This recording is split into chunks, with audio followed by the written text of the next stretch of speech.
வணக்கம் உறவுகளே, நான் தான் EBI கோச் திருச்சி. சீட்டு கிளீனிங் நடந்துக்கிட்டு இருக்கு. பழைய சீட்டை பக்காவாக க்ளீன் பண்ணி உள்ளே உள்ள டஸ்ட்டு கிருமி எல்லாத்தையும் க்ளீன் பண்ணி தர்றாங்க. இதில் வேக்கம் வச்சு ஃபுல்லாக அந்த இது எல்லாத்தையும் அந்த சேறு சகதி எல்லாத்தையும் உருவிடுறாங்க.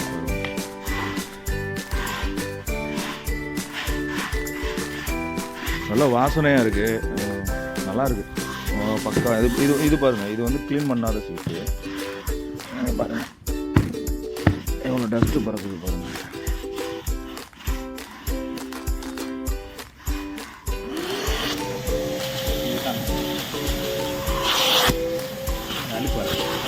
பாருங்கள் எவ்வளோ டஸ்ட்டு உள்ளே எழுதி உள்ளே போகுது.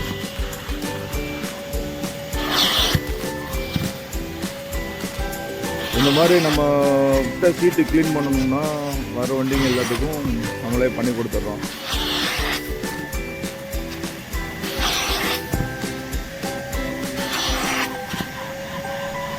எவ்வளோ டஸ்ட்டு போகுது பாருங்கள். அதுலேருந்து அதை ஓப்பன் பண்ணி காட்டுங்கண்ணா, இந்த வேக்காம இப்போ பாருங்கள். இப்போ இதுலேருந்து எடுத்து இந்த சீட்டுங்கெல்லாம் க்ளீன் பண்ணி அங்கே அடுக்கி வச்சுருக்கோம். எவ்வளோ டஸ்ட் இருக்குது பாருங்கள், அடியில் பாருங்கள், சகதி மாதிரிலாம் இருக்குது.